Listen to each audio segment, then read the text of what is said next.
This is one in a series of Interfaith Network for the UK webinars, specially devoted to local interfaith practitioners. Your work is so immensely important at local level, but with obviously within each nation with a national implication as well. And we have picked up this theme of digital, I suppose, working with Zoom, because it's been the thing that we've had more questions about, more positivity, but also worries about than almost any other topic other than COVID itself across the last few months, because communication is the lifeblood of local interfaith organisations. So I'm delighted that we have today a wide range of excellent speakers. Thank you to our speakers. And among them, we have two of our trustees today, Ez Rosen and Jay Anderson. The local interfaith membership category has 3 trustees on our board who play a very important role, and we're delighted to have them with us today. As we are Patricia and Madhav from Aberdeen, and David from Southampton. And have I missed anybody? No, just my colleague Ashley. And over to just my colleague Ashley to tell you a little bit about the housekeeping and how to use the webinar facilities on Zoom. Thanks, Harriet. So this meeting is a webinar rather than a normal Zoom meeting, which means things are slightly different than usual. Firstly, and the key difference is that if you're attending, we can't see your webcam image and we can't hear you, so that might reassure some of you. If you need to communicate with us, the easiest way is to use the Q&A function, which you'll see at the bottom of your screen. If you click that, you can then type in a question or a comment, which all of us as panelists can see. And Harriet will feed those in at relevant points in the discussion as well. The chat function is turned off. You can see it, but you won't be able to use it. But we're using it for the panelists today. The webinar is being recorded. We hope to make that recording available afterwards. I think that covers everything. You can use the raise hand function. So in the general discussion later, if Harriet indicates that people can be brought in visually, then you can use the raise hand function, which you'll find under participants, and then we can actually bring your webcam online and bring you in. But we won't do that until later in the session. Great. So just to sort of recap, this is a seminar which is specifically for local interfaith groups, and it's a chance for you to hear from other practitioners and also from my colleague Ashley Beck, and we'll be coming to him later. But I would like to begin by inviting Ez Rosen to offer us just a few minutes, very brief reflection from his experience with Barnet Multi-Faith Forum, of which he's the president, but also more widely on the importance of connecting digitally. Ez, over to you. Thank you very much, Harriet. Thank you, Ashley, for organising this, and good morning, everybody, and Hag Sameach Hanukkah for those celebrating this week, and for others to come, happy Christmas and an enjoyable winter festivals to all. I'm definitely not an expert of IT. In fact, my family call me their IT consultant as a means of mocking my lack of understanding of how these things actually work. But I have to say, neither am I a Luddite in this, having seen the values of all forms of technology to deliver our message of dialogue and hope and best practice to improve our society. As Harry's just said, it's our lifeblood. And never has there been a better time for our faith communities to actively communicate together, to fulfill our mission of talking to each other, looking after each other, looking after the most vulnerable in the community by any ways that we can, by using even the telephone, of literally speaking to people, but certainly to use the modern technology. And what it suits, so whether it's through WhatsApp, use of the telephone, the mobile, by email, by Zoom, and on this occasion through webinars. Now, I don't understand the difference between Zooms and webinars and stuff, although I'm beginning to. But don't say things like that. Sorry. Don't say things like that. But I've begun to use it. Well, in fact, we began to use it in the very beginning of the lockdown, and particularly Zoom and the later thing of MS Teams, etc., which is a very similar program, but obviously that's MSD, and the other one probably is Google, etc. But you need to use all of these things, and my view is that you just have to go for it. From the beginning of lockdown, we used the Zoom as a ways of communicating amongst ourselves and our executive, and all our meetings that have been from March really up until just yesterday on Zoom, and we're beginning to find out how to use it effectively. I particularly like the chat lines that you can communicate with each other as other people are talking, although it does distract you because you look at the questions and everything else. But it's a useful way of people keeping in contact with each other. I always try and get a really good feeling for it when people enter the room, and we talk to each other. We have a little chat beforehand. I tend to take at least 2 minutes into the actual official working time, so we get to know each other and see each other and feel for each other. We've done events like America on Fire, whereby we invited the imam of the local community, the rabbi, a Baha'i rep, a Hindu rep, to talk about the issues affecting the murder of George Floyd. And that was extremely successful event that people had. It was early on. It gave people that opportunity to talk about the issues that mattered to them. We had a very, very successful AGM online. Instead of the talking, which now happens, we actually did a visual. We put together a photographic display of the work that we did. Photographs and images are much better than listening to people like me talking.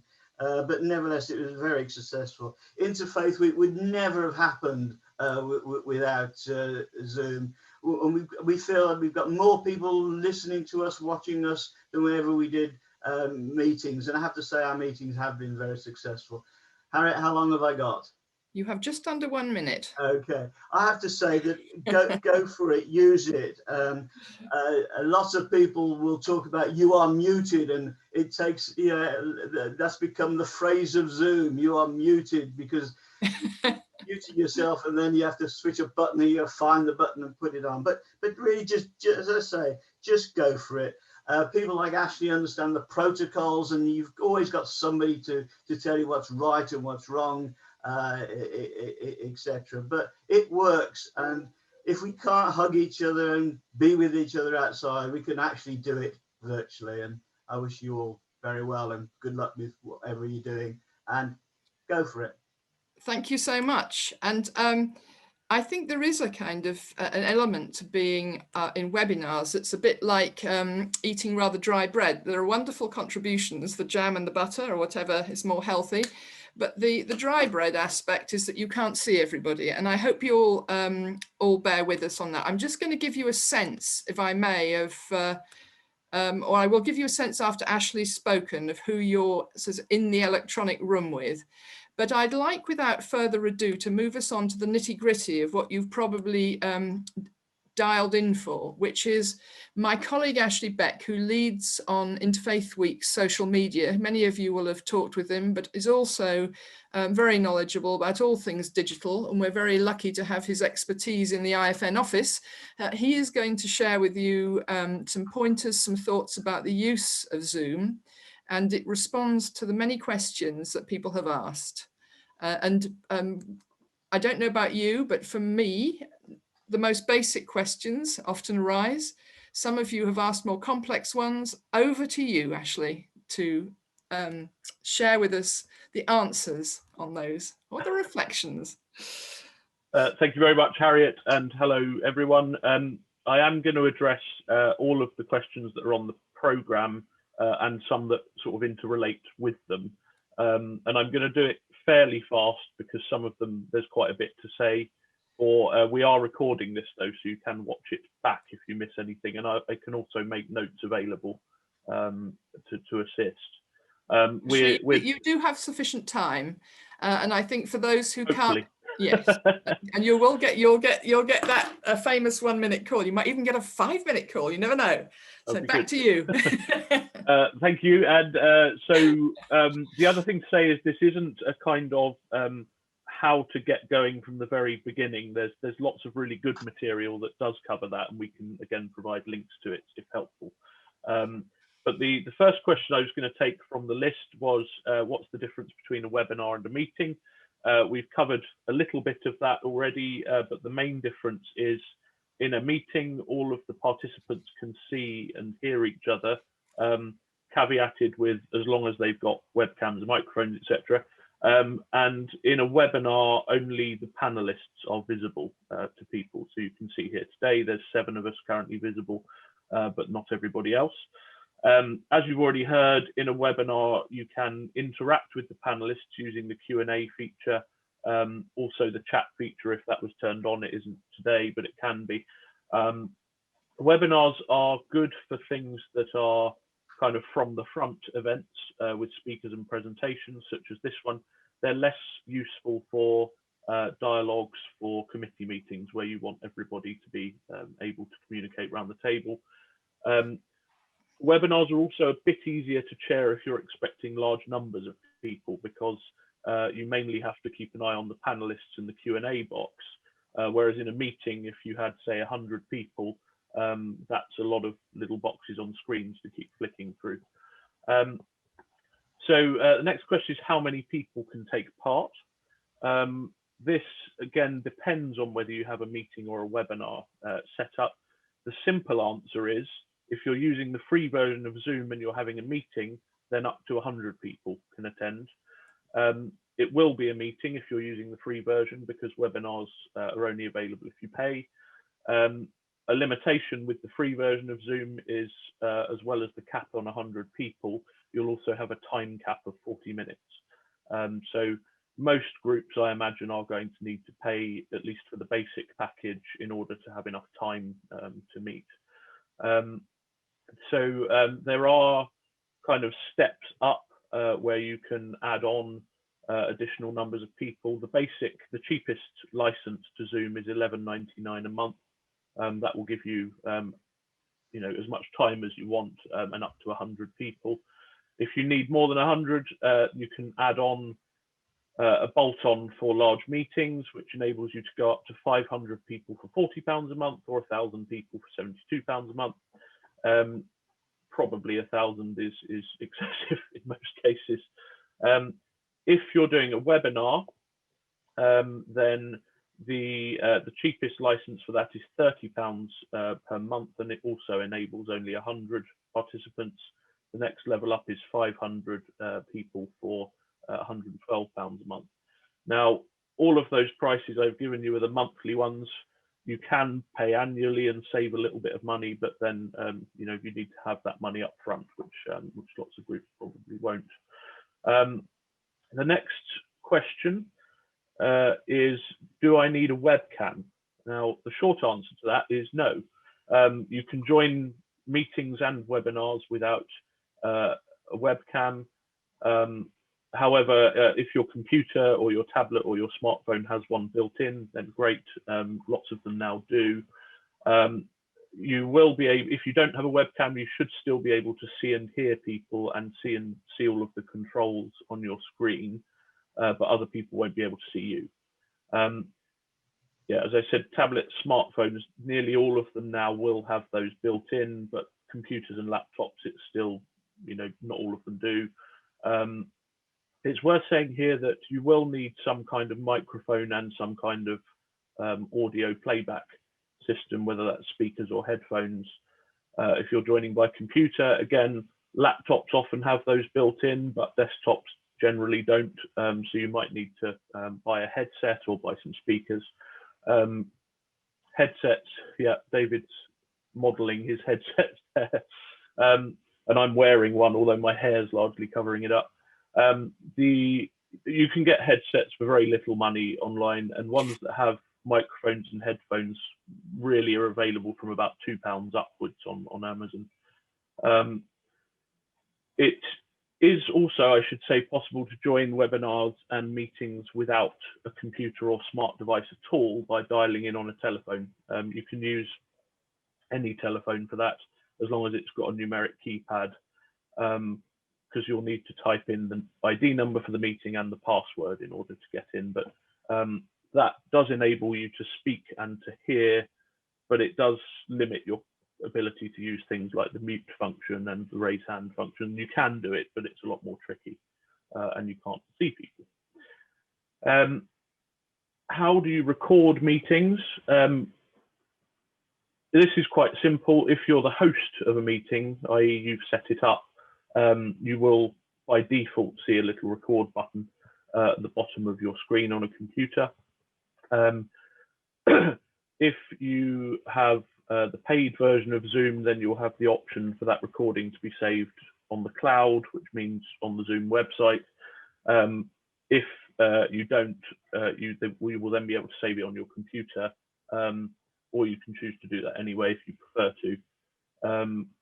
For some meetings, the facility for everyone to record is turned on. Most of the time, for privacy reasons, I think people don't do that, but just say it can be there. And if you see the record button, then that means you probably have permission to use it. Ashley, may I just intervene? So one question has come in about recordings. We'll take it now. How do you send the recording to your members? So this is from Ashwin in Crawley, I think. So if you are using the cloud option, so it's saving to the Zoom website, you can log into the Zoom website and then change the settings so that you can share that recording straight away. In some ways, that's the easiest option because you don't have to then put it on a different platform, and Zoom kind of takes care of it for you. It will give you a shareable link. The other option is to save it to your computer, either initially or from the Zoom website, and then upload it to a platform like YouTube or to your Facebook group, which will convert it to a web video. I hope that covers that one. And you have 5 minutes before Q&A. Excellent. So the next bit I'm going to look at is security. There were lots of horror stories earlier this year about Zoom meetings being crashed by people who were then either saying hateful things or sharing inappropriate images using the screen share function. Some of that has already been resolved by Zoom itself by changing the security settings. So now if you set up a meeting, Zoom forces you to have a passcode or the waiting room enabled. I think for IFN we use both, and I'll tell you what those mean. So a passcode is, it's a password, it's a 6-digit numeric password. Nobody can get into the meeting without that. The waiting room effectively is like putting people on hold on a telephone. It sort of puts them in limbo and says you'll be allowed into the meeting soon. That's quite useful because it then allows the host to choose who comes in. So if you have enabled people or asked people to register in advance and you get some names you don't recognize, you might not want to let them into the meeting, and that gives you a bit more control. In terms of other things you can do to boost security, so one key one, ask people to register and don't send the joining details to anyone who is not registered. Zoom has a facility to enable that for you, so you can have Zoom do the management of that, or you can just do it yourself, whichever you prefer to do. Linked to that, generally speaking, not a good idea to publish the joining link and password for your meeting in anywhere that's public. So not on flyers, not on websites, things like that. If you put it in a closed Facebook group, that's probably okay, but putting it very widely can be difficult because that enables anyone to join, including those who want to disrupt. Another important thing, if you're the host, do familiarize yourself with the host controls. I'm going to cover a couple of those later. But they enable you to do things like mute people and eject them from the meeting if they're behaving in an inappropriate way. You might also want to turn off the screen share function except for the hosts or the panelists. Again, that stops people sharing inappropriate things. It also stops people doing it by accident, just showing their Facebook page or whatever. Picture of a mountain that somebody shared accidentally, didn't we? We did. Someone had a nice desktop image of a mountain, which we all got to see. Shared it by accident. Luckily, it was just a mountain and nothing kind of private or. And it's worth remembering, if the worst does happen, stay calm, remove the person quickly. If you can't do that or it all goes wrong, just end the meeting and explain to people afterwards what went wrong. Most people will understand.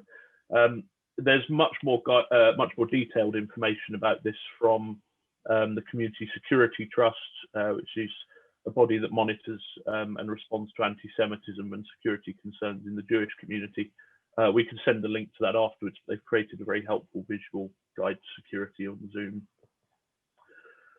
Ashley, before you move on, I'm going to feed in one more question to you. Okay. Q&A. I've got a couple of questions here. One of them is about, just before we leave recording and circulating, are there any copyright implications? I think there are privacy and copyright, and it's always important to be careful about those, isn't it? It is indeed, yeah. So if you're generally, well, it's entirely the case that you shouldn't share things without the permission of people who are speaking and who are visible. So worth getting that in advance for a meeting. For a webinar, because you only have your panelists visible and recorded, you have a smaller number of people to get permission from, but yes, that's important. And the copyright generally, I think, would belong to the people speaking. So you'd need their permission again for that. I'm not sure that I think one can make an agreement though in advance, but I think that the chief thing, just to underline here, that there is a privacy issue, and you must always ask whether people are content for that recording to be used by anybody in any other context. And also be careful about safeguarding if people have children or vulnerable adults or people who might not be able to make a straightforward decision for themselves to be on the screen. Make sure they don't wander in front of it, find themselves part of something that they shouldn't be in. I think those were the, let me just check, because yes, also, how do you put up a film or talk onto a Zoom meeting? You've just talked about sharing. This may be too detailed and we might put more things on later, but just before we come to your very final section, do you have any advice to offer here on that topic? I think, yes, the base, I mean, to share something, whether it's a video or say a PowerPoint, you simply click the share screen button if you're a host or a panelist.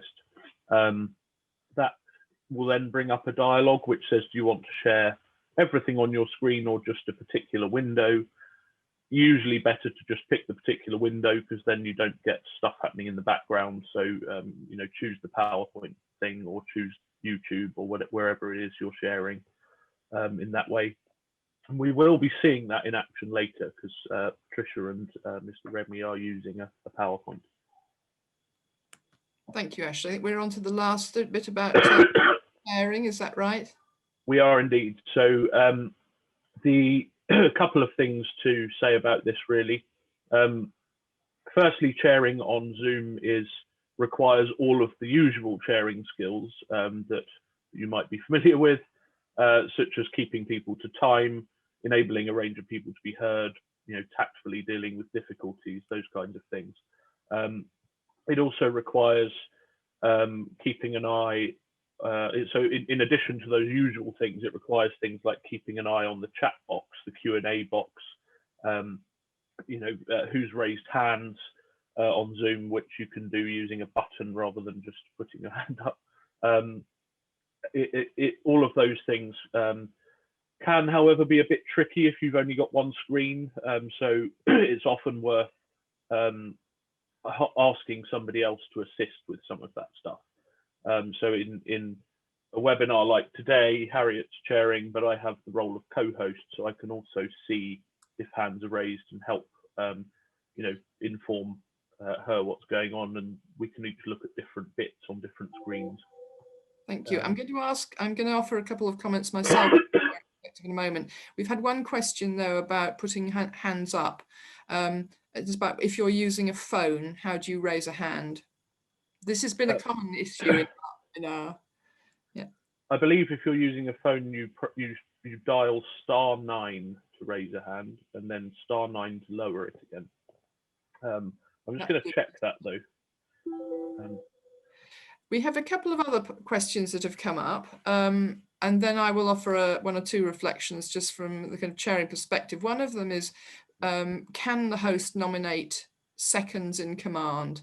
The hand phone question was from Rajni Bali, and this question about seconds in command is another one from Ashwin. And there's a comparable or a sort of similar one from Meeta Joshi, who says you can make someone a co-host to let them share the screen. Remember to click share audio in the little window dialog box when you share. Thank you, Meeta.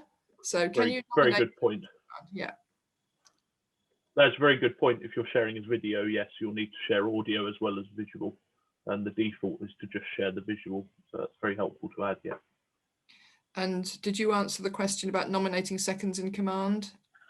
Yes, so this was kind of the point I was saying at the end there. It's very helpful to have a second person just keeping an eye on stuff on Zoom, particularly if you're chairing a business meeting and you've got, you know, meeting papers and Zoom and a chair's brief and, you know, all these things going on.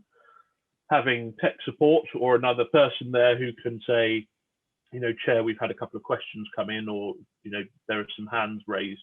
Just it gives you a couple of things fewer to keep an eye on, and I think that's often very helpful. Thank you, Ashley. I think I'm going to thank you for this sort of lightning tour of Zoom. Ashley is actually offering one-to-one surgeries by phone for people who'd like to have more in-depth conversation. We have a limited number of those available, but if you've dialed in today and you'd like to have further discussion or to get more pointers, please do contact us. There is also very good information on Zoom's own site. We're not on commission for Zoom, I should add. There are alternatives to Zoom, but most of you have asked about Zoom, which is why we focused on it. And the main thing I would want to say is not to feel overwhelmed. I feel slightly ancient today as I listen to some of these things, but I'm of the generation that grew up not sort of using digital things as a first order of way of communicating. And sometimes some of these things can seem a little bit overwhelming, but I think it's important just to sort of to be aware that nothing really is likely to go disastrously wrong. Tinker with it, look it up, have a go, ring people up. We're going to be hearing a little bit more about that later, about ways to engage if you're a bit nervous about it. On the chairing thing though, just before I ask about any final questions, I would say that it is difficult if you have quite a lot of people to see on different screens. There is no way around that. And you do have to get used to looking for the hands, for trying to find ways to make sure you see people. And if people don't mind being visible on video, do encourage them to be visible, rather than turning their video off. Sometimes one turns it off because one goes out of the room or whatever, but generally it's a courtesy and a help to the chair to keep your video on so that they can see and other people can see you. And the only other thing I would add to this is that chairing on Zoom is no different from chairing on anything else at a most fundamental level, and good committee practice. We'll be hearing a little bit more about this later. Preparation for meetings needs to be just as efficient as preparation for physical meetings. So I think that would be my last thought. Are there any final questions for Ashley following his presentation? We'll take one last question if anybody has a burning question they'd like to ask him. Nobody typing fast there. In that case, I'm going to move on. We're now going to hear about using Zoom for open public activities. I'm delighted to welcome Patricia Finlay, the chair, and Madhav Regmi, who's a member, I think, of Aberdeen Interfaith Group. And they bring, you'll see from your programme that they bring a great deal of experience in using Zoom since the pandemic began, and some very exciting things. And without further ado, I'm going to hand over to them to give their presentation.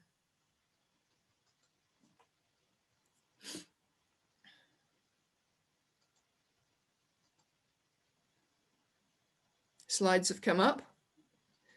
And you've unmuted me. Thank you very much, Ashley. We're very pleased to be here. I'm quite scared. I'm quite amazed that I'm actually here doing this, because I'm of your generation, Harriet, too. But I'm very pleased to have Madhav Regbi with me, without whom I would not have started my Zoom journey at all. So he's going to tell you about the next slide.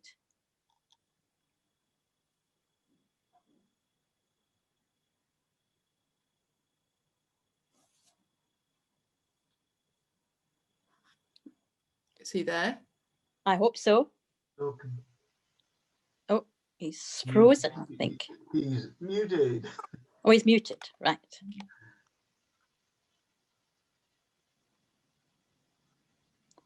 Ashley, can you do something about that for us? Okay. Mr. Regmi, you're not muted. I think we just couldn't hear you. Ah, okay. Nor can I, yes, nor is he visible. Yeah. Not hearing. Ah, there we go. Okay. Did you hear me now? Yeah. Yes. Oh, thank you very much for giving us this opportunity, and thank you, Patricia, for trusting me for running these Zoom activities in our interfaith, in Aberdeen Interfaith. And yeah, we had a very long queue of meetings since we started the pandemic, and almost a dozen, more than a dozen of meetings we had since April.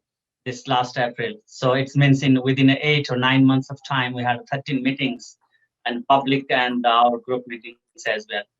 And yeah, then we started it on 6th of March. That was our last meeting. Physically, we presented in one hall in one of the Brahma Kumaris here in Hamilton Place in Aberdeen.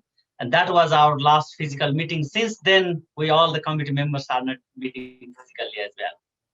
So the emails are sent by the Patricia. I think that Patricia, you are maybe you will tell something about the emails you sent and how did you do? Just after 6 weeks of silence, I felt I had to send an email to the committee, not to organize, business, but just to say, how are you? Would you like to meet? I'm a bit scared of Zoom, but Mr. Regmi will help us. And so we went ahead. Yeah, and on behalf of Aberdeen Interfaith, I would like to thank Interfaith Scotland. Cordially, they have really generously, they have supported us by funding to buy the Zoom and to subscribe the Zoom. And so because of that reason also, we were able to conduct our virtual meetings through the Zooms. And it was really fantastic idea to have a Zoom in our virtual meetings, and so that we can invite the speakers and we can break out the rooms and small rooms, keeping the small groups in the different, like we do in our physical meetings in the different rooms, and they go together and then they will come with ideas. So, and not only that, and here in the Zoom also it is virtually, but to be honest, it looks like a real, and we share the screens from the different participants and different meeting members. So we share the screens and we share the ideas. And so I already mentioned you about that from the last April, yeah. And April till December, we had more than 13 meetings already. And that was absolutely amazing because of this Zoom. That was possible. So next screen. Next slide, please, Ashley. Thank you. Yeah, so first, thanks to attending Central and Dumfries and Galloway interfaith groups. You can see on this slide, Food for the Soul and Soul Space. It gave me the idea that it would be nice to think of a theme and just share some reflections on a theme. So our first one was gratitude, and then sleep, which we'll come back to, time, community, and then just recently waiting because of Advent. And these were lovely reflective meetings, which were joined by people from as far away as Skye and Orkney, Dumfries and Galloway, Fife, as well as our own group. Next slide, please. And then I've added in this slide, kind of last minute, the fact that Zoom meant we had to adapt, we had to change, we had to postpone in some cases. We had to think out of the box, and creative ideas is my thing. So we've done some quite exciting things that I would never have thought of doing if we'd went back to March. And we had to sometimes think on our feet or use opportunities that arose, which we'll mention in another slide.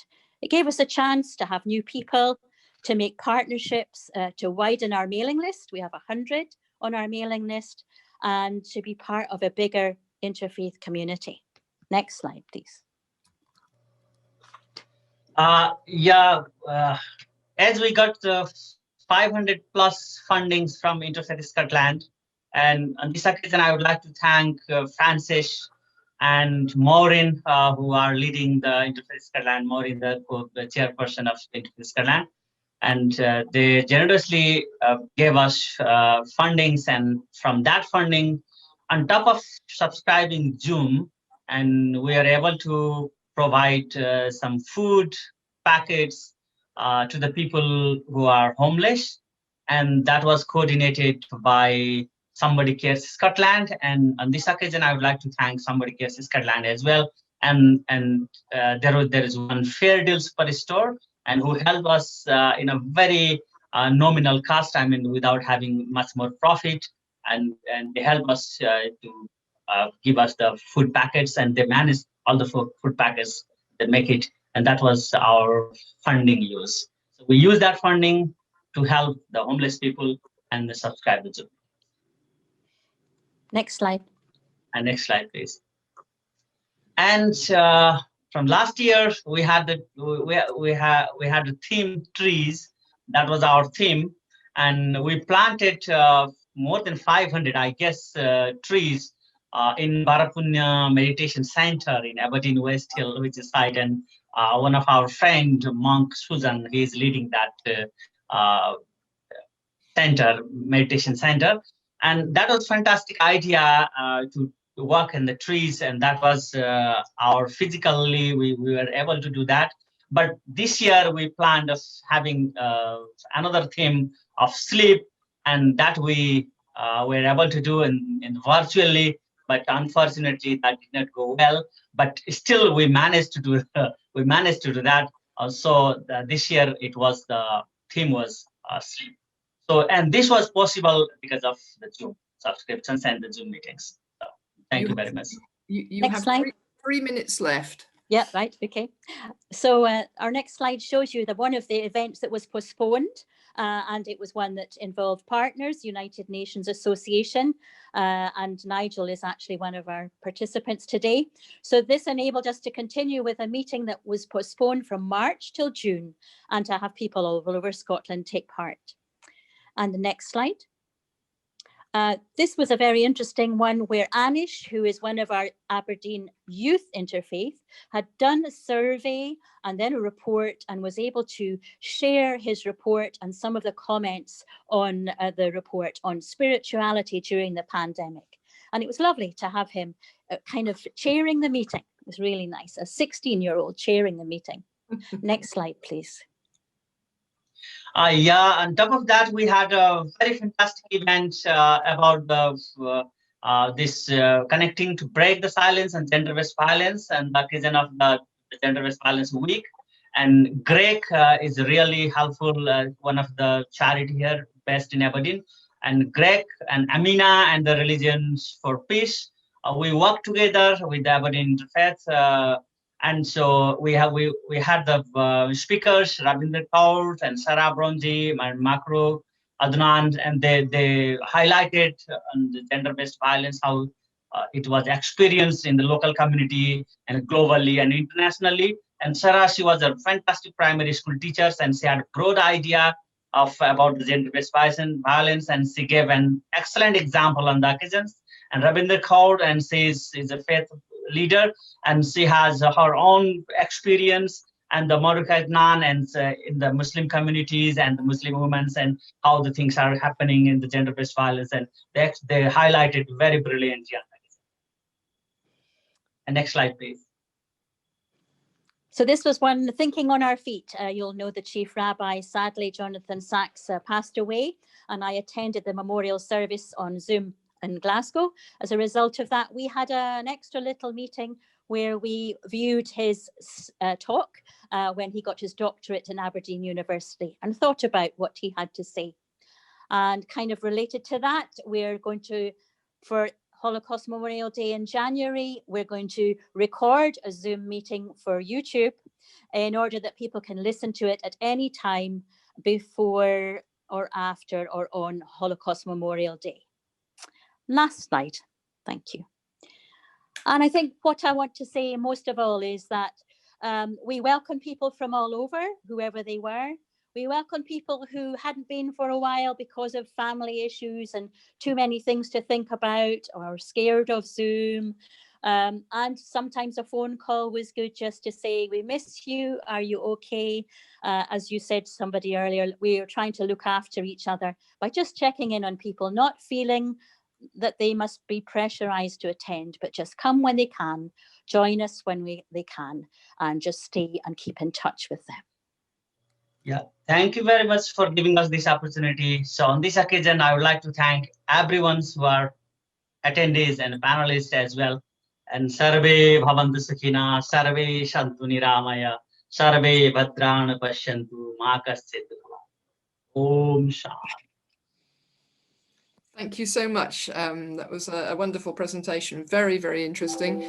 I'm going to suggest that we don't discuss the substance of your meetings because this is about Zoom. It's wonderful to have heard about them, but would you both be willing to be contacted after the webinar by people who'd like to know more, for example, about the environmental project?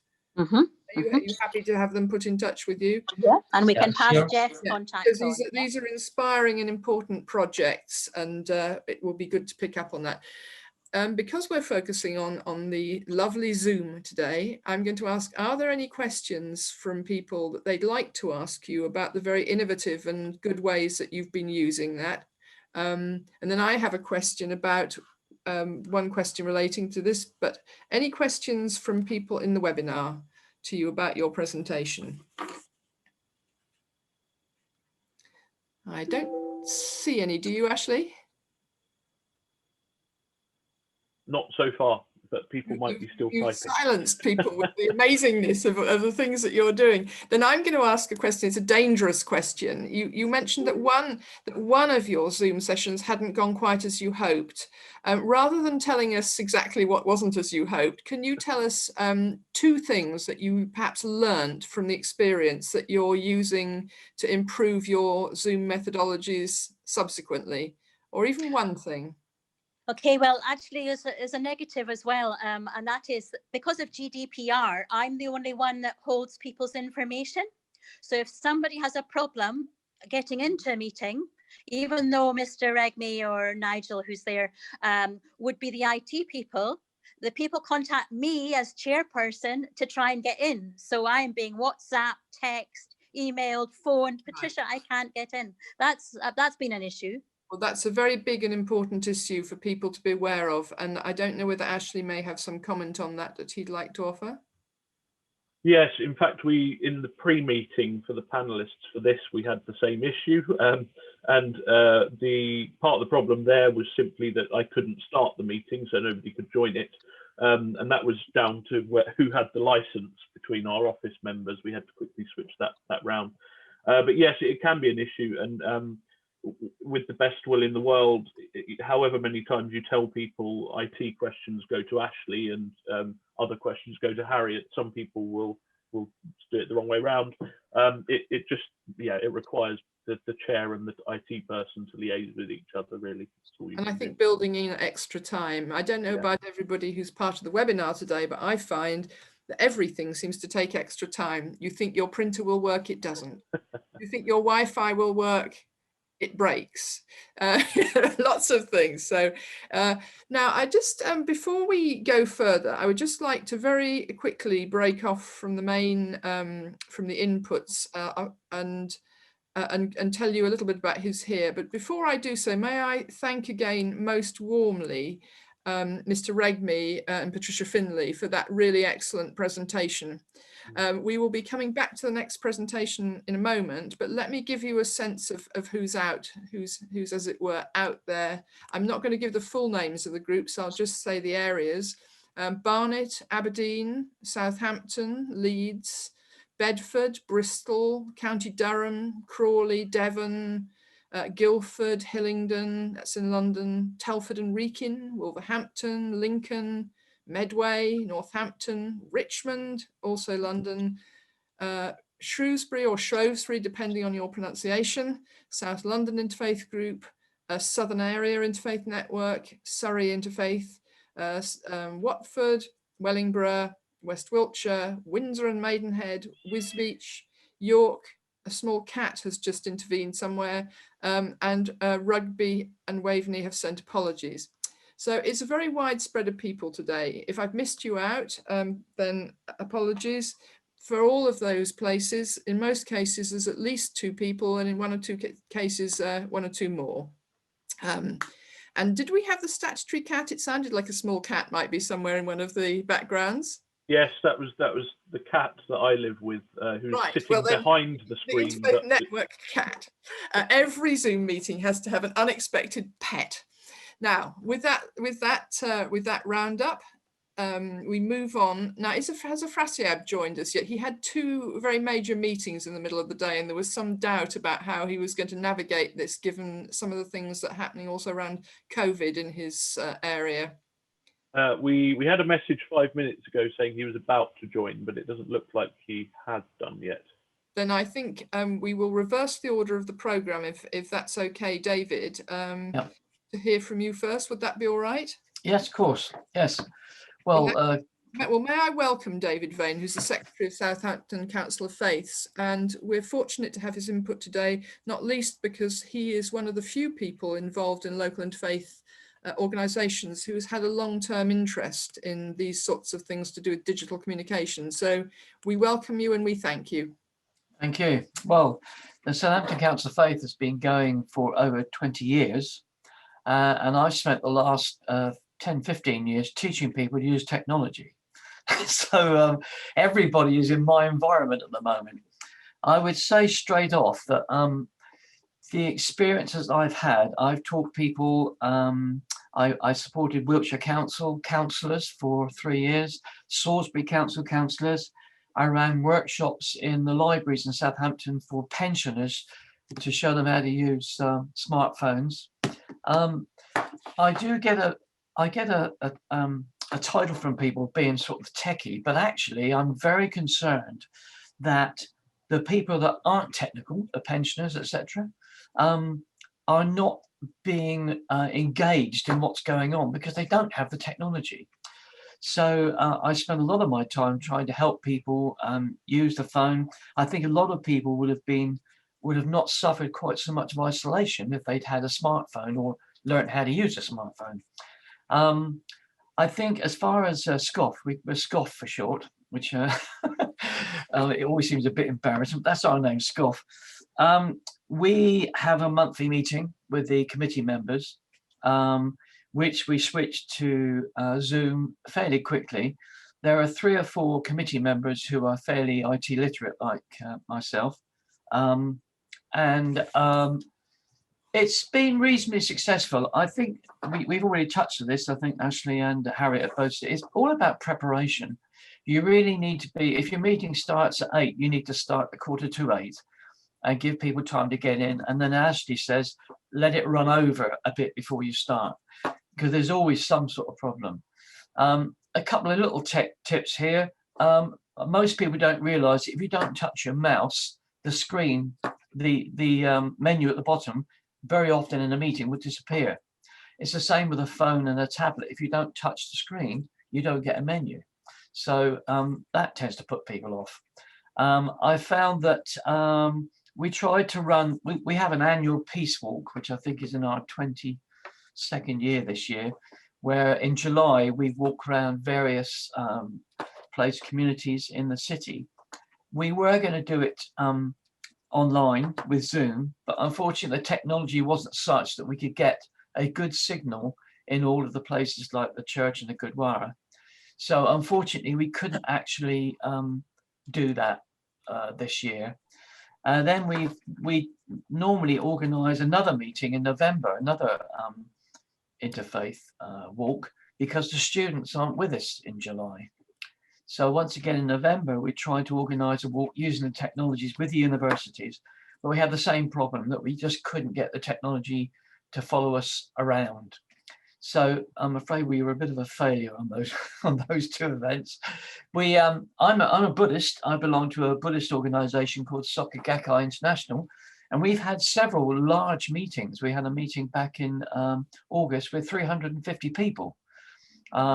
It was a chalk and talk, so there were 4 or 5 presenters, but there were 350 people on the system, and I'm not aware of anybody having a real problem. I'm actually not on a very good connection here. I'm with BT, but because I'm out in the sticks, I don't get a very good signal, but actually Zoom copes with it very well.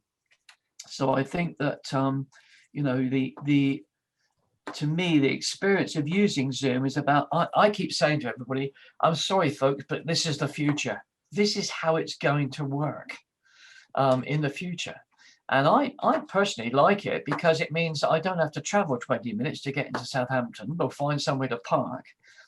So I'm very busy persuading my colleagues and friends and customers to get used to Zoom. I actually hit 70 a few weeks ago, and I'm really excited by this technology because I think it gives us the opportunity. We could be talking all over the world with people doing this. And I know that's slightly scary to people, but I think once you get used to it, I think there is a protocol which we are gradually learning. So the thing about putting your hand up and stuff like that. And I think that just takes a little bit of time.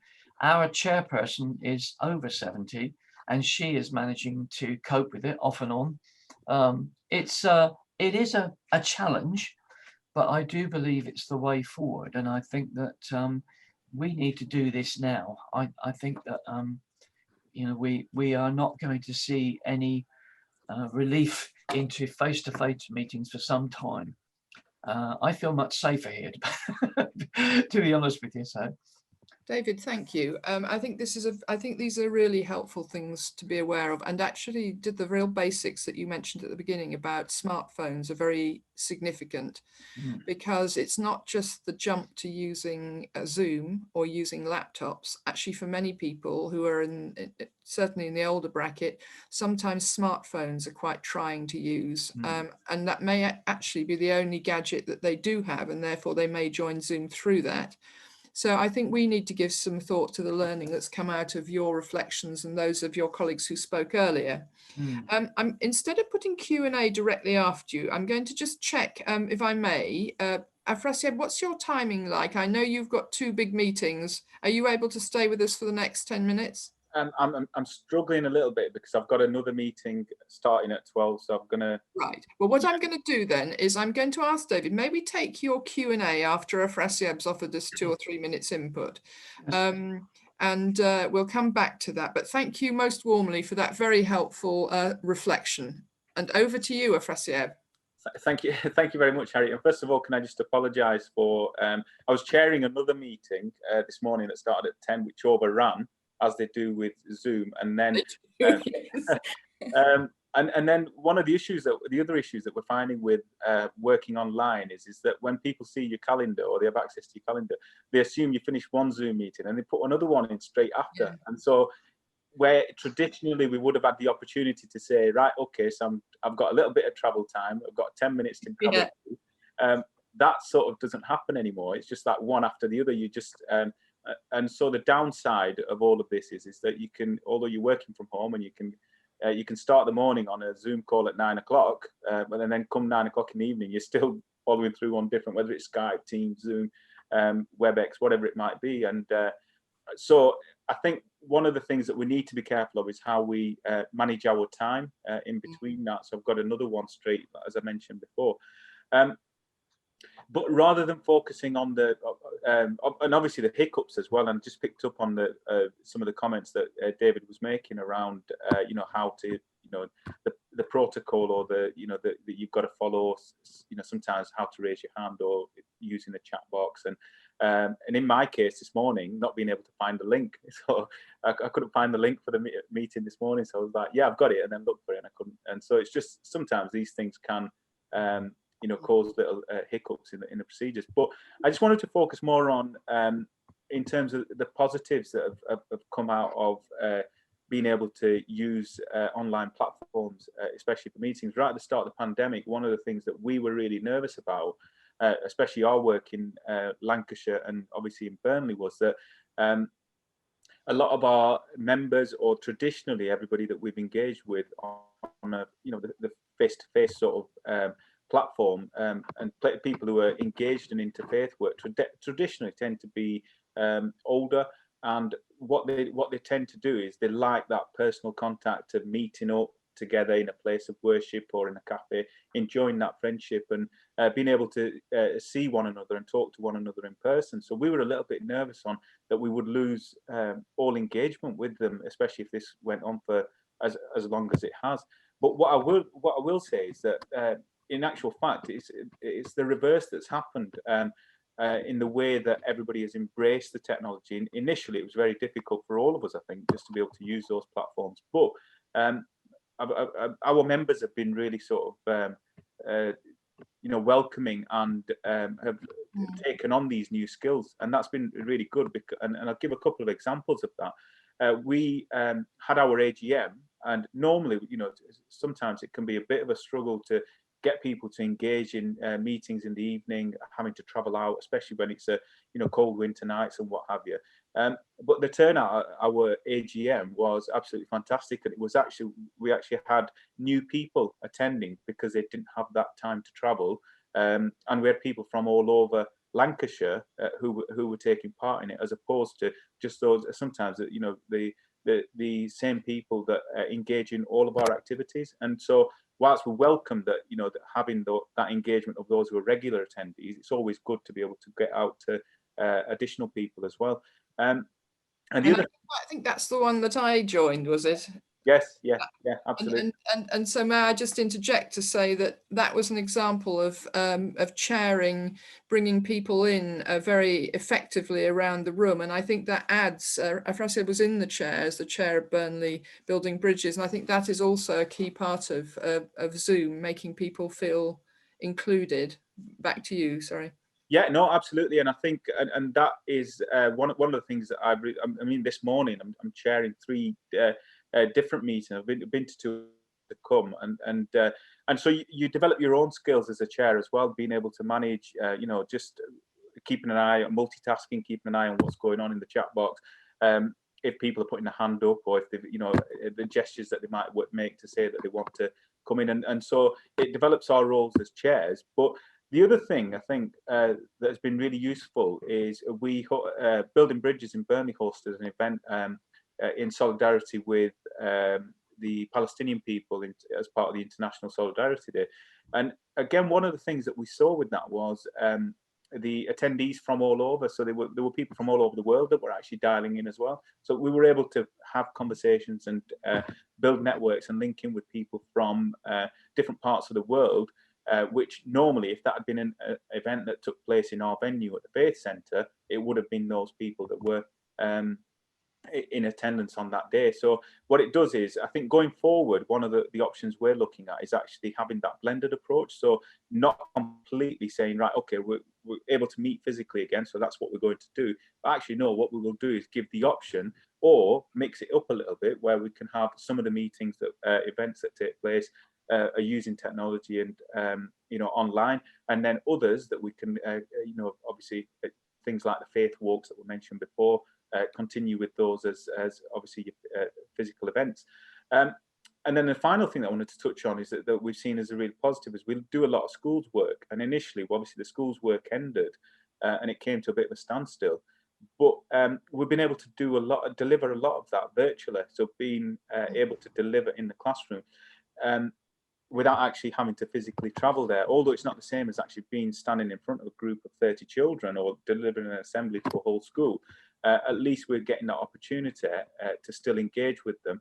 And also that transport and travel time comes in as well. So we're not having to travel from one part of the county to the other, or sometimes where it might have been where we struggled to engage a school because they couldn't come to our place of worship because it was an hour's drive and an hour's drive back.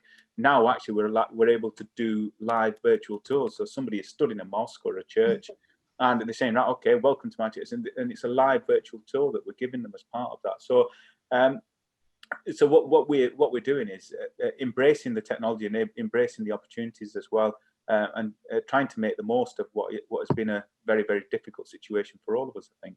So well, thank you so much for actually giving us the original allotted time. I'm going to be very cheeky and say, is there one question that people directly wanted to put to you before you have to head off to the meeting? I don't think we've had any directly, but if there was a burning one, has it come up? No. In that case, I'm going to thank you and suggest that we pass on to you any questions that may come to you, and we can always ask them. But I'd like to save a little bit of time so that people can talk with David. May I thank you, Frasiad, for that really helpful input and for your encouragement, and good luck with your many, many other Zoom meetings today. Thank you. Bye-bye. Bye-bye then.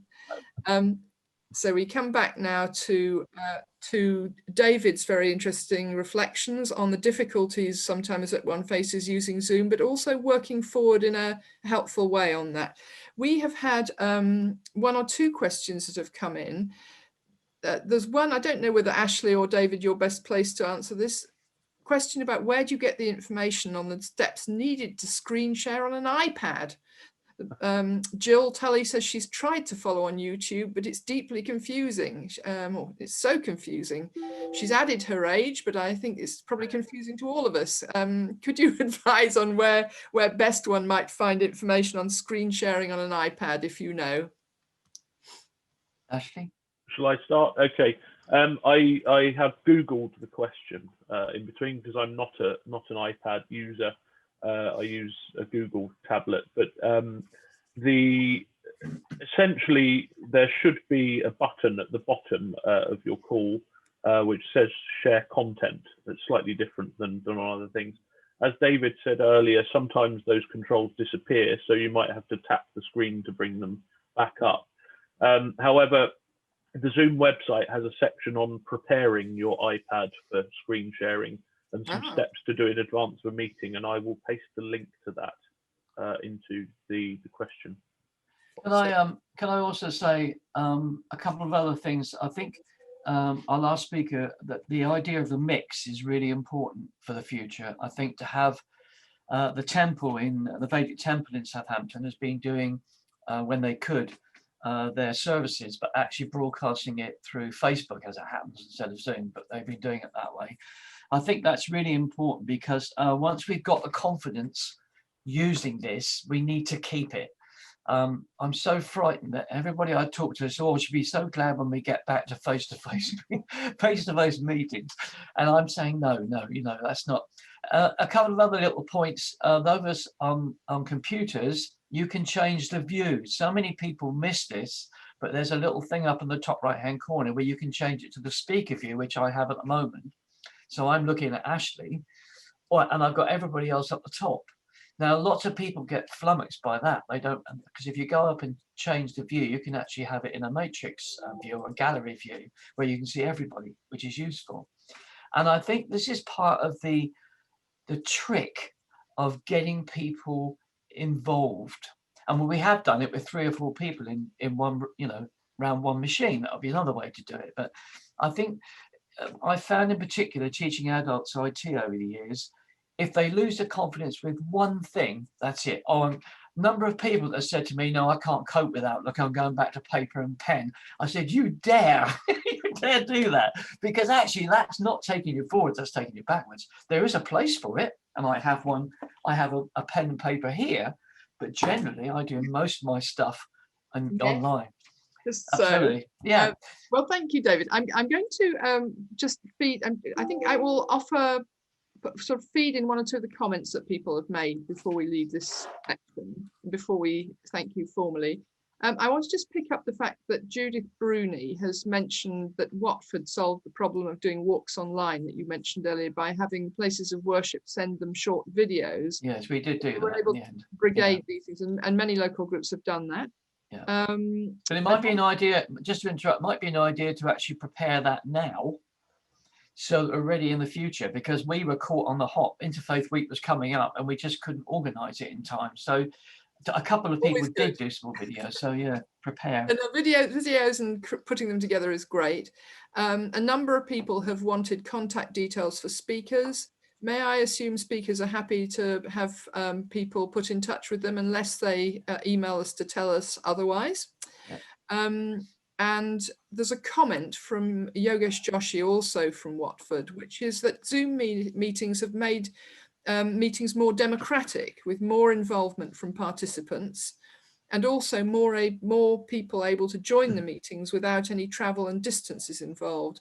And he's heard of continuing with virtual meetings even after quote unquote normal times return. Yeah. So I think that also picks up, David, your important point about a kind of mixed economy.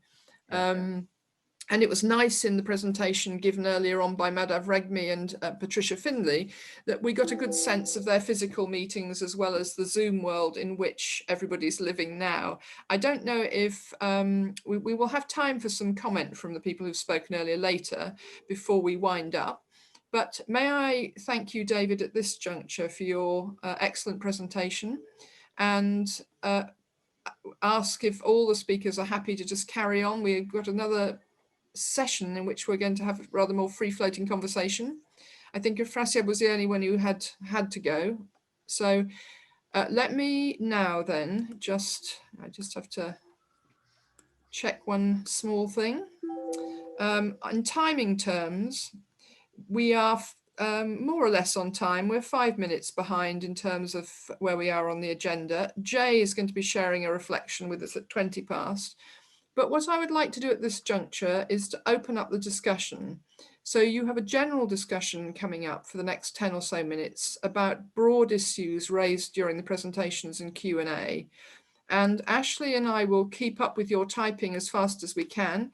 Please forgive us if we miss one or two questions, and feel free to put it back in again with an exclamation mark. And if we don't get to them all, we will pick them up in some way afterwards.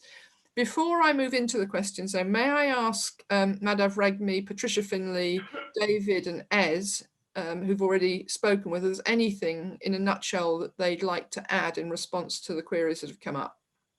I'll go in the order, yes.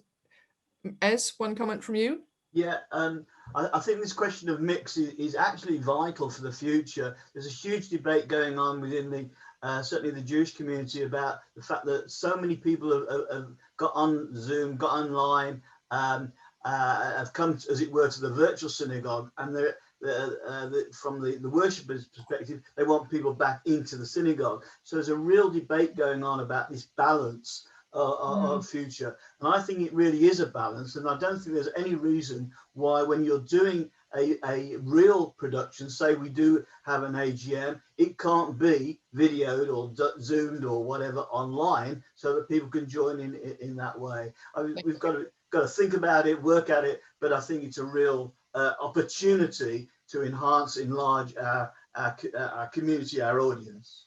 Thank you. Key point there from Ez. I think some people are going to be, we'll find our way forward eventually as we start to one day emerge from the pandemic.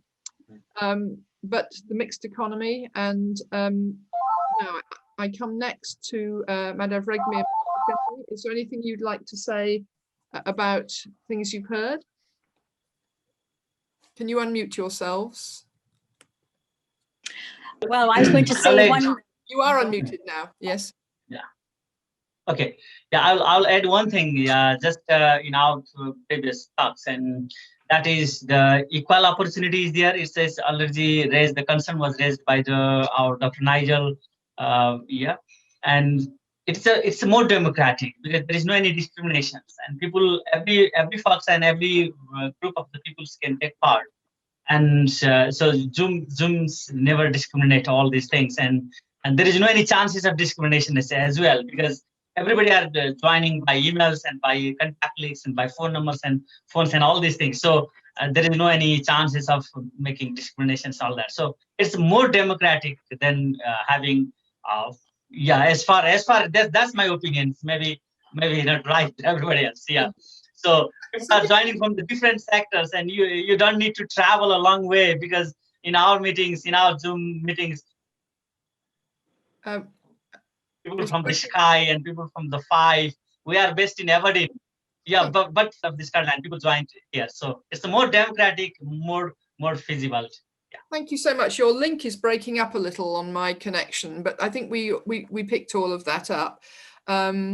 And there is one comment I would just add in here, which is that some of our trustees we were discussing recently use of webinar and Zoom, and I think a comment that came in from the survey after our AGM. Mostly it was found to be very helpful, but a couple of people commented that sometimes webinars can make you feel not included.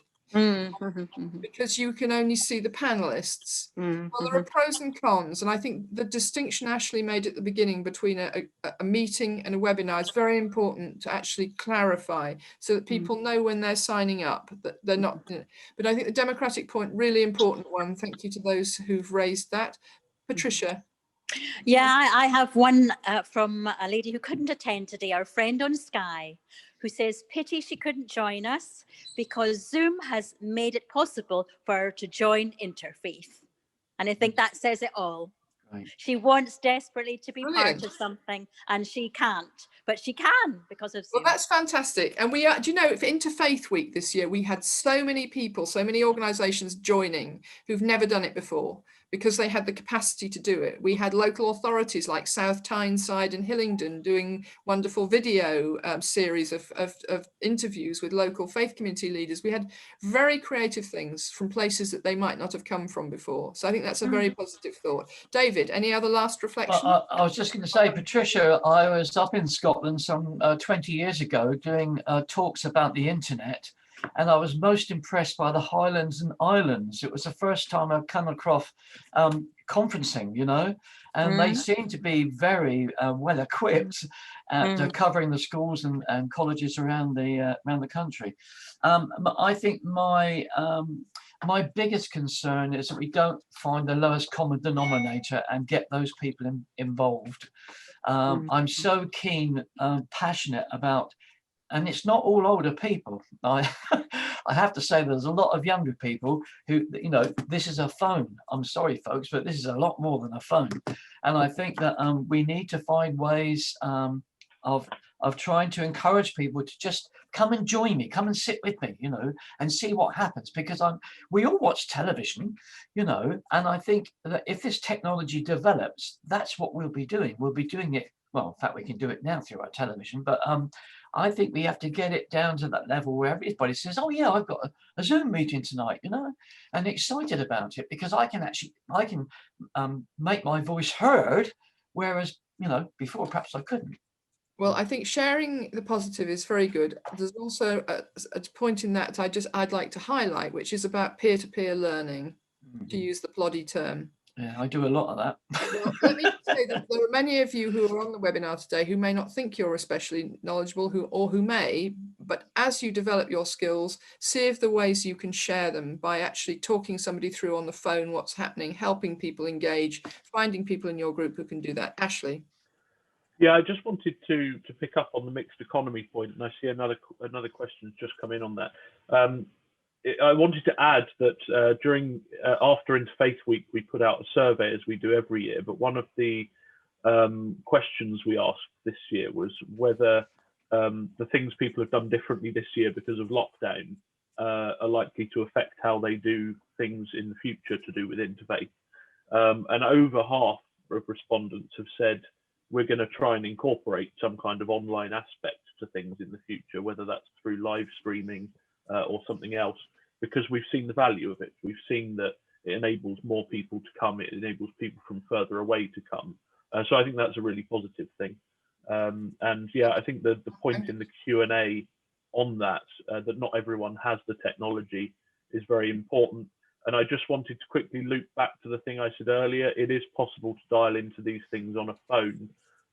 And I think some people missed the answer to the question, but if you need to raise a hand and you're using the phone, you dial *9 and that will put your hand up. I'm going to ask now, thank you very much, Ashley. We just have a little bit of time before we hear from Jay.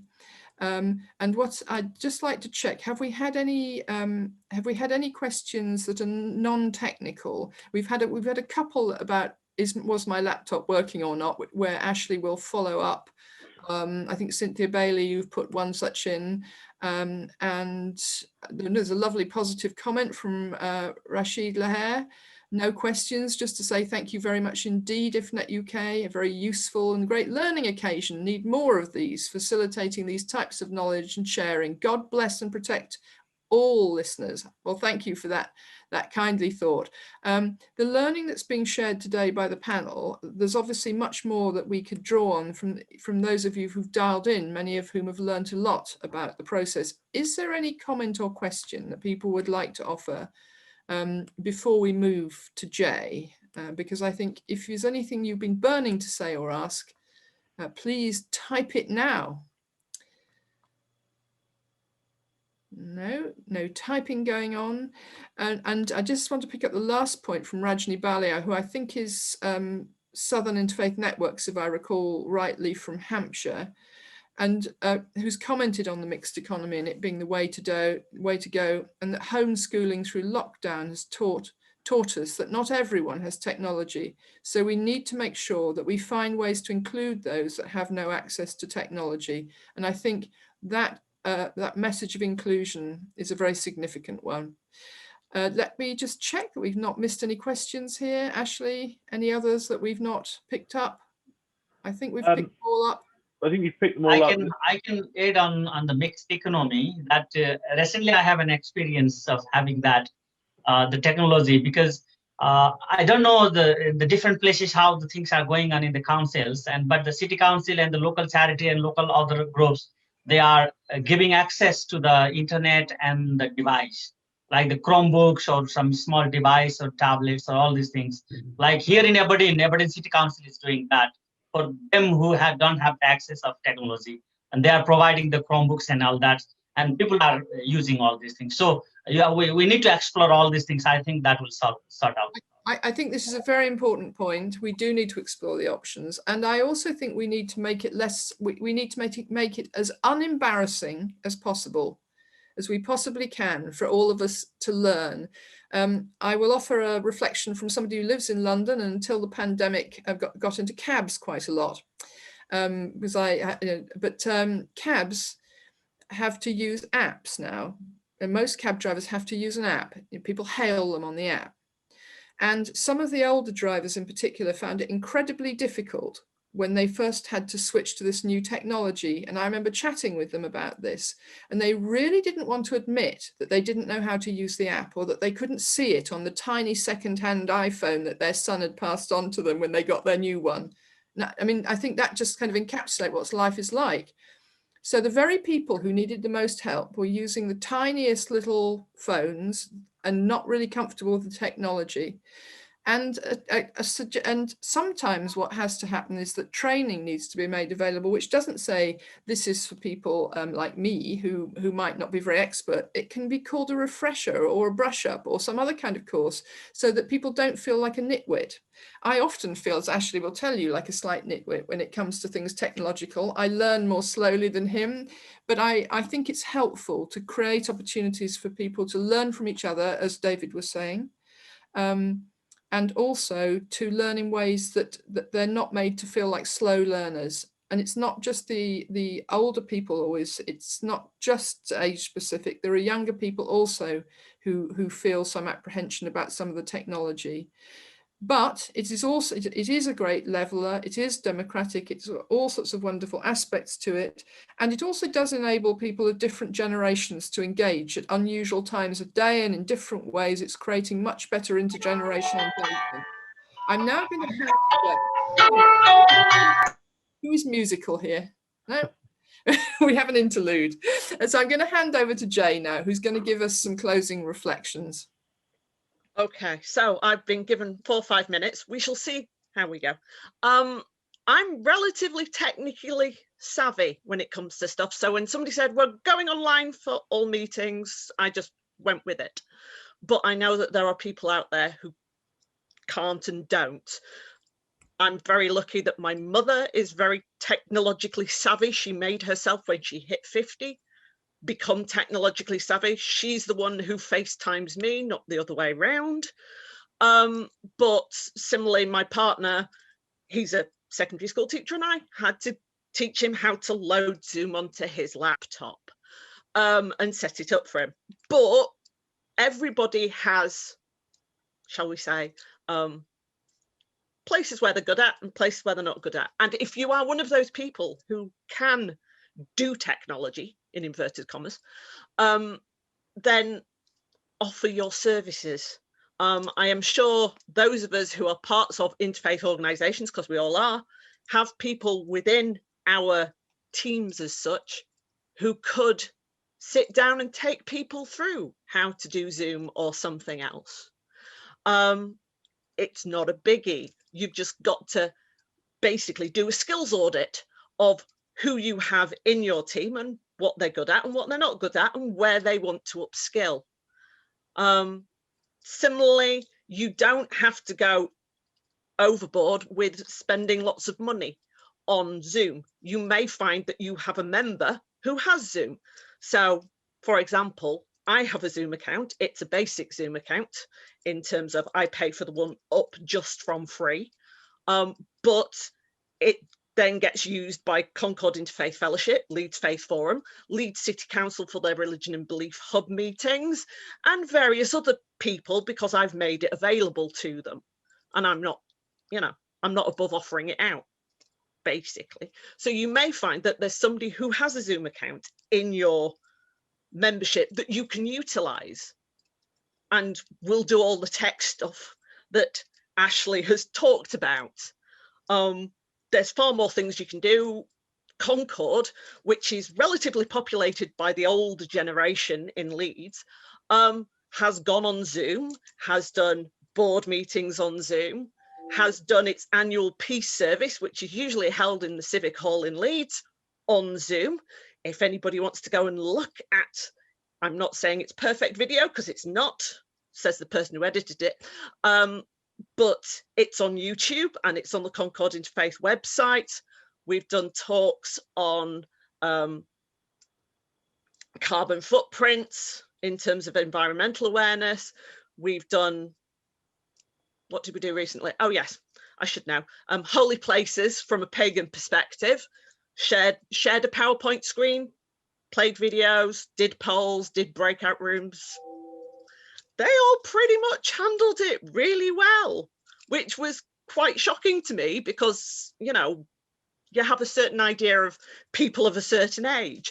But one thing that did help and has helped with Concord is the fact that we still do a postal mail out of a newsletter and an event schedule that goes out far in advance for the next 2-3 months of events, and where there have been Zoom links and contact details therefore, they're on there. And so it enables those who are a little bit less tech savvy to ask, the daughter or the grandson how they go about getting any extra information. But it's been highlighted that if you've got a computer, go for the computer. If you've only got a landline, you can still do it. It's a little bit more difficult on a landline, but you can still do it via your landline. And it's just making sure that you set it up correctly. You have 1 minute, Jay. Okay. The one thing that you have to do is make sure that if you set it up to enable telephones, that you make sure you pick United Kingdom numbers and not United States numbers, because that will cost a small fortune to your participants. I thought I'd better put that one in, knowing that somebody at Leeds City Council did that to somebody else, and it was like, ooh, lesson learned.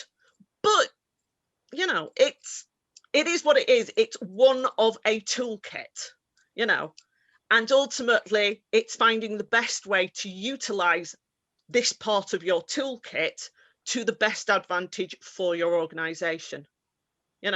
Yes, some people will go back to doing in-person meetings. Me, I'm quite happy not having to sit for 3 hours of my life to get into and out of Leeds on public transport for meetings. you know, the whole, oh, look, I've got 5 minutes, I can go and sit at my computer and get to my meeting is amazing.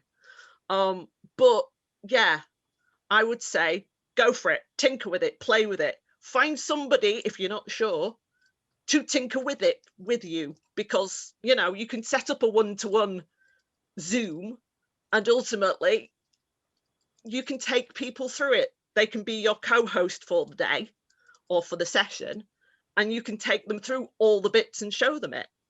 There we are. We have encouragement from Jay, who's a great proponent of these things, and I'm grateful for all the inputs today. I'm just going to pick up just a small number of final points, which very much relate to the kind of helpful things that Jay and others have been saying.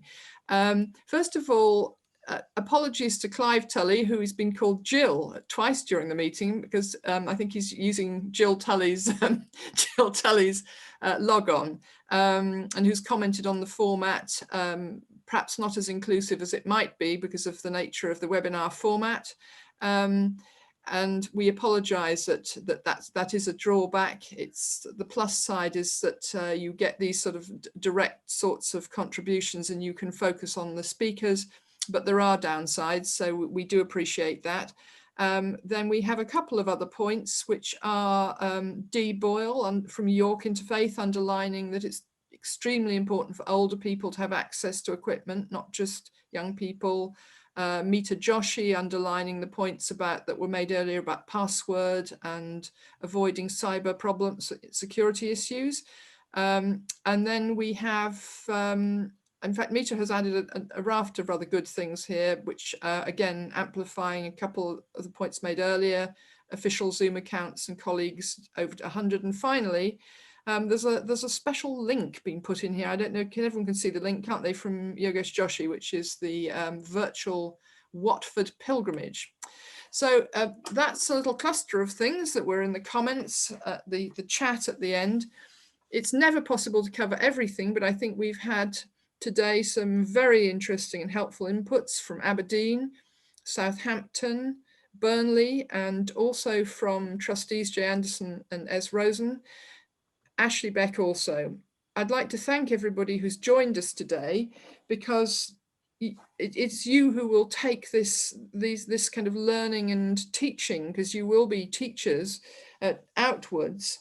We will be sharing if you'd like to get in touch with any of the people who've spoken, we can put you in touch in ways that they're content with. We hope to put up the recording, as Ashley was saying. Very importantly, if you'd like to book a short surgery, which is an IT surgery, to sort of chat about use of Zoom and other things, please do. My final comment is that we are in very challenging times at the moment. I don't know how many of you are sitting in your rooms today, either in tier 3 or going into it tomorrow. I am in London, and those of us who are all of us have lived through this pandemic. It's a time of great uncertainty. It's a time of great worry a lot of the time. But amidst all of this, Zoom is actually, despite all the grimness of aspects of it from time to time, it is hugely important. Zoom, Microsoft Teams, a range of other pieces of, are they called software or platforms, Ashley? I'm hopeless on this. Platform? Either probably works. Thank you so much. Whatever they are, they're helping us keep contact. It doesn't substitute, as was being said earlier, for face-to-face and human contact. It's important to keep picking up the telephone. It's important to wave at people at a distance. But it is actually, as Ez said at the outset, such an important part of keeping in touch. And Patricia, I should explain that the reason you're seeing this very interesting picture in place of Patricia's face is that she has fitted this in on a day when she's actually cooking for the homeless with, I think, with a group of other people. You can see behind her a meal in preparation. And I think that sums up for me what local interfaith engagement is all about. As we've heard from each of you today and seen in some of the lovely slides from Aberdeen, really important work is done by local groups. We wish you the best with it. We hope that it continues to be successful and that you continue to make an impact in your local areas using different sorts of technology, but relying on and benefiting from the enormous goodwill and commitment of the people of many faiths and beliefs who make such a difference to their local communities through their local interfaith groups. Thank you, and goodbye, everybody.